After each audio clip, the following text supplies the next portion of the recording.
everyone, it's Kawaii Creep. Today I wanted to do a video about learning Japanese by watching dramas. Now, I know what you're thinking. What? Learning Japanese from watching dramas? I know, it sounds crazy. And I have to give a warning at the beginning of this. This is not the singular way to learn Japanese. When people ask me, how did you learn Japanese? I don't know how to answer that question because I used so many different methods in combination to get to where I am today.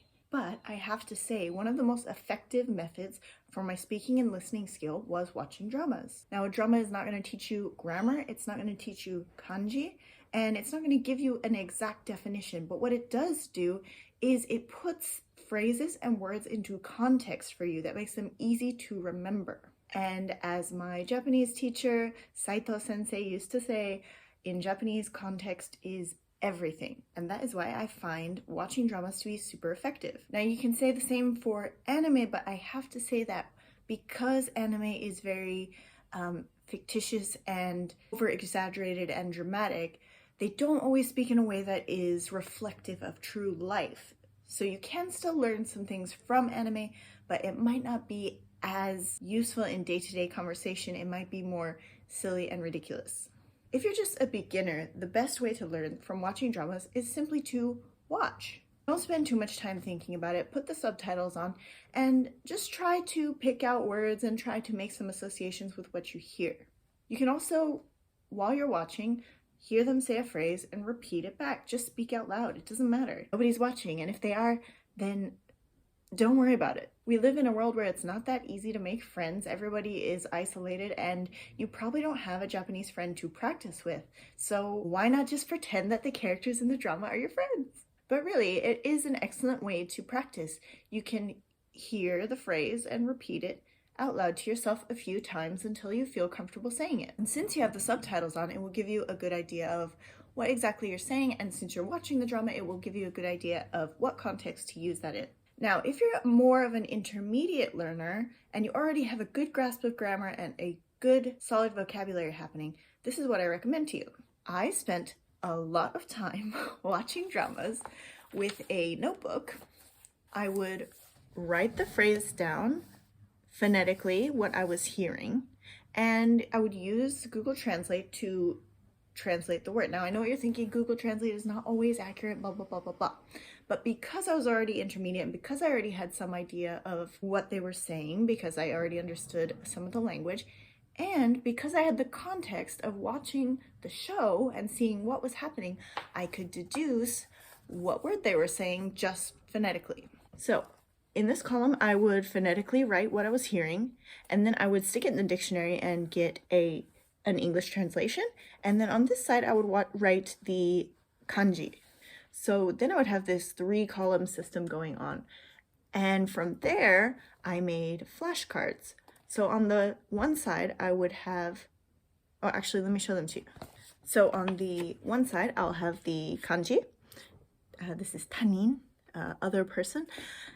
And on the other side, I would write the phonetic pronunciation. I would write what part of speech it is. See, that's an N for noun. And then I would write the English translation here. And I've got so many of these. And actually, for most of these, you can see that the handwriting is actually quite good. I had my friend Keiichi write them for me.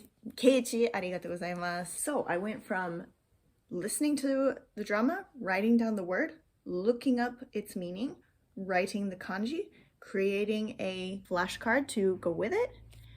And from there, I would just cross off the ones that I felt like I memorized. So this was my system. The ones with the red dots already have a corresponding flashcard, and the ones that are crossed off are the ones that I feel 100% memorized. And as you can see, I have pages and pages and pages and pages and pages and pages of this.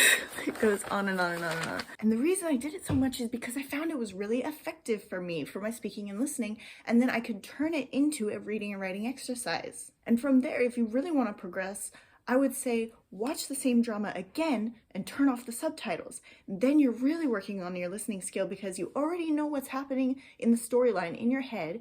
And if you watch it without the subtitles, then you are not reading, and that part of your brain is not, busy trying to read. You're just 100% listening and watching what's going on, and you can deduce from there what they're saying. And I find this to be really, really effective. And if you want to add another layer on top of that, put the Japanese subtitles on. That way you start corresponding what they're saying and the kanji, and this will actually help associate the words with the kanji and help you memorize it from there.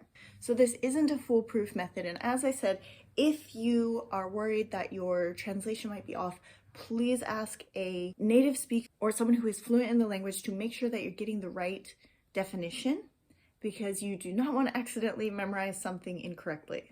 And again, just to reiterate, you are going to need other study methods besides this. You are going to need someone to tutor you and teach you. You are going to need to learn grammar. There's no way around it. You have to get through these things if you want to be able to speak the language and create sentences that make sense and that make you sound like a fluent speaker. But if you want a fun way to practice where you can enjoy a drama and learn something while you're at it, then this is my recommendation to you. And when you start really leveling up, you can be like me, and when someone says, 日本語が上手ですね, you can say, まあまあ、ドラマのおかげです. But anyways, I hope you find this method to be effective, and let me know if you've used it or if you have another method that you would like to recommend to other people. I would love to hear it.